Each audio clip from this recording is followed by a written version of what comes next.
लीला पुरुषोत्तम है। तो महाराज श्री ने आपको राम कथा सुनाई है, तो हम भी थोड़ी आप लोगों को कृष्ण कथा सुना दे, चलेगा ना? तो आइए, कहते हैं राम ने तो जो किया है वो हम कर सकते हैं, जो कृष्ण ने किया है वो नहीं कर सकते, लेकिन कृष्ण के वचनों को हम कर सकते हैं। कहीं कहीं मैं जाती हूँ कथा करने तो काफी लोग प्रश्न भी करते हैं, देवी जी आप कथा करती हो, लेकिन मैं जिज्ञासु बस एक प्रश्न पूछना चाहता हूँ। हमने कहा पूछिए। लोग कहते हैं कि ये बताइए, अगर कृष्ण जी ने जो कहा है वो तो हम करते हैं, लेकिन जो कृष्ण ने किया है वो क्यों नहीं हम कर सकते? हमने कहा बात तो आपकी बिल्कुल सही है, लेकिन कहने का तात्पर्य क्या है? सामर्थ्य के ना कुछ दोष गोसाई काफी जो होते हैं ना, कि जो नई पीढ़ी के होते हैं वो क्या करते हैं, कहते हैं कृष्ण ने रासलीला रचाया है, कृष्ण ने भाग के विवाह किया है, कृष्ण ने क्या किया है। अब आप सोचिए कि कृष्ण ने 16,108 पटरानियों के साथ विवाह किया, क्या ये हम कर सकते हैं? कदापि नहीं कर सकते। लेकिन आज कृष्ण के वचनों पे हम चल सकते हैं। कृष्ण ने क्या कहा? अब एक सज्जन जी थे, वो हमसे क्या पूछे, कह देवी जी आपने कथा कहा था, लेकिन ये बताइए क्या किसी सभ्य पुरुष का ये लक्षण है कि उन्होंने चीर जो चुराया था वो किसी एक अच्छे पुरुष का तो लक्षण हो नहीं सकता। हमने कहा क्यों? बोलने लगे कि क्योंकि आप ही बताइए, कोई स्त्री स्नान करे उसके बाद वो जाके चीर चुरा ले, तो ये कहाँ का सभ्यता है? तो आपको हम वो बात बताएंगे जो कि वेदों से भी वर्णित है और जो आप जानते नहीं हैं वो जानने की भी कोशिश करें। भगवान ने चीर क्यों चुराई थी? इसलिए चुराई थी कि गोपियां 3 बजे स्नान करने जाती थी।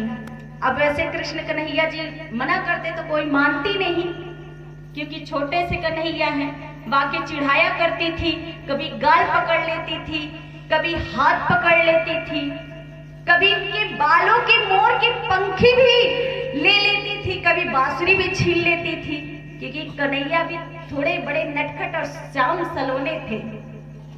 अब क्या हुआ कि 3 बजे जब स्नान करने जाती थी तो कन्हैया जी को सूझी, क्योंकि वरुण देवता का भी अपराध होता है, 3 बजे स्नान करना वरुण देवता का भी अपराध होता है। स्नान करना तो कोई 4 बजे हम उठे ब्रह्म मुहूर्त में स्नान करें वो अपराध नहीं होता है। वरुण देवता जी आए थे, कृष्ण जी से बोले थे कि स्त्रियां निवस्त्र होकर नहाती हैं और 3 बजे मुझे अपराध लगता है, कृपया आप ही कुछ लीला करें। तो भगवान को लीला सूझी कि जब सारी स्त्रियां स्नान कर रही थी यमुना जी में, तभी हमारे कन्हैया जी वस्त्रों को उठाएं और कदम के वृक्ष पे चढ़ गए। और जब स्त्रियां स्नान करके यमुना जी के तट पर आई तो वहां वस्त्र नहीं थे। ऊपर देखा तो कदम के वृक्ष पे हरे, लाल, पीले, बैगनी कलर के सब लगे हुए थे वस्त्र। अब स्त्रियां हाथ जोड़कर कन्हैया से विनती करने लगी, प्रभु मुझे दे दो। प्रभु ने कहा देखो ऐसा है कि हम आपको एक शर्त पे देंगे, बाकी हमारी बात मानो तो सही दे देंगे। अब सारी स्त्रियों ने कहा कि बताइए क्या बात है प्रभु? कहने लगी कि ऐसा है कि आप स्नान करती हो, इसमें मुझे कोई आपत्ति नहीं, लेकिन स्नान करने का जो तरीका है वो आपका अलग है। आप ब्रह्म मुहूर्त में उठकर स्नान कीजिए, हमें कोई आपत्ति नहीं है, लेकिन 3 बजे स्नान करना ये वरुण देवता का अपराध है। देखिए प्रभु जी की उम्र क्या थी? 5 वर्ष की। तो 5 वर्ष बालक के अंदर ना कोई काम है, ना कोई वासना है, ना कोई लोभ है, ना कोई मोह है। सारी स्त्रियां जो थी वो मान गई और प्रभु जी ने उनका वस्त्र दे दिया। तो प्रभु जी की ऐसी लीला है कि जो जितना हम पढ़े, जितना अपने जीवन में उतार सके वो उतार ले। तो कृष्ण के नैनों में चंचलता तो थी, लेकिन उनके जो वचन थे वो हम कर सकते हैं। कहते हैं कि कलयुग केवल नाम आधारा, सुमिर सुमिर नर उतरह पारा। कलयुग में ही नाम ही एक आधार है जो हम पार कर सकते हैं। आपको एक छोटी सी कथा हम बताते हैं। एक गोपी थी, वो रोज मथुरा की वृंदावन की गलियों से मथुरा में आकर माखन बेचा करती थी, लेकिन बीच में पड़ती थी यमुना मैया। पहले के जमाने में तो ये था नहीं कि अब तो सड़कें बन गई हैं, यमुना जी के ऊपर भी पुल भी बन गए हैं, लोग आते जाते हैं वाहन लेके। लेकिन पहले तो ये नहीं था।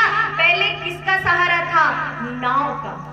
नाव से चल के वो गोपी रोज प्रायः आकर वृंदावन की मथुरा की गलियों में माखन बेचा करती थी। नित्य प्रति का उसका काम था। तो कहते थे उधर से जब आती थी तो 1 रुपए दिया करती थी, और फिर इधर से जाया करती थी तो 1 रुपए दिया करती थी। 2 रुपए उसके नाव में ही चले जाते थे और 2 रुपए उसके सेज बचते थे। तभी जब वो वृंदावन से आई माखन बेचने के लिए मथुरा की गलियों में, तो एक व्यास जी कथा कह रहे थे, बड़ी सुंदर कथा कह रहे थे। और उन्होंने अपनी कथा में क्या कहा? राधा नाम एक सार है, जो भजे बेड़ा पार है। अब उस गोपी ने सुना कि जब राधा नाम ही एक सार है और जो भज ले वो बेड़ा पार है, तो इस नाम का ही क्यों ना हम सहारा ले ले। इस नाम के ही चलते ही हमारी जो पैसे चले जाते थे वो सारे बच जाएंगे। अब उस गोपी को इतना लगन हो गया राधे और श्याम के नाम से। खाते पीते सोते जागते हर वक्त बस राधे श्याम जपा करती थी।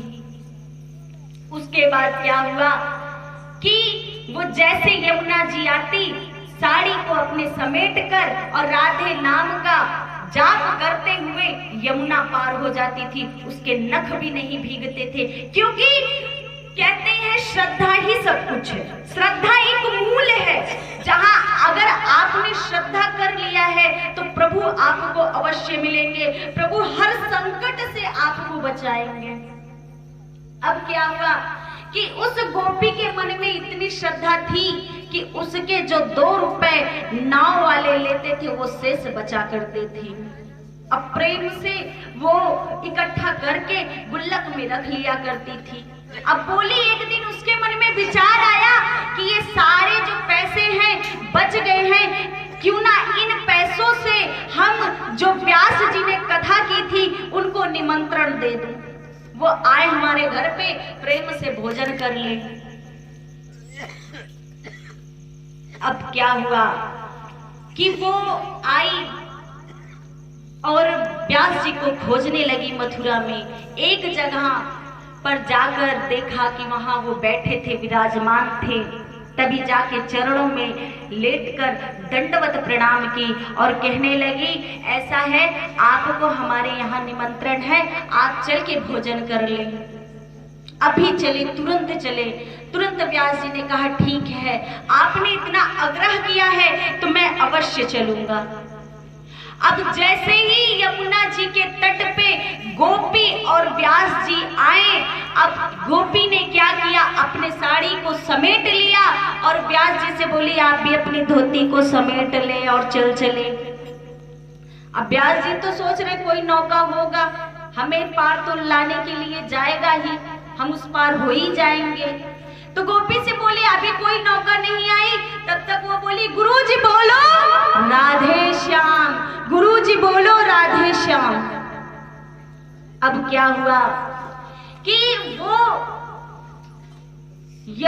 देखा कोई नौका नहीं था वहां पर। अब गुरुजी तो घबरा गए।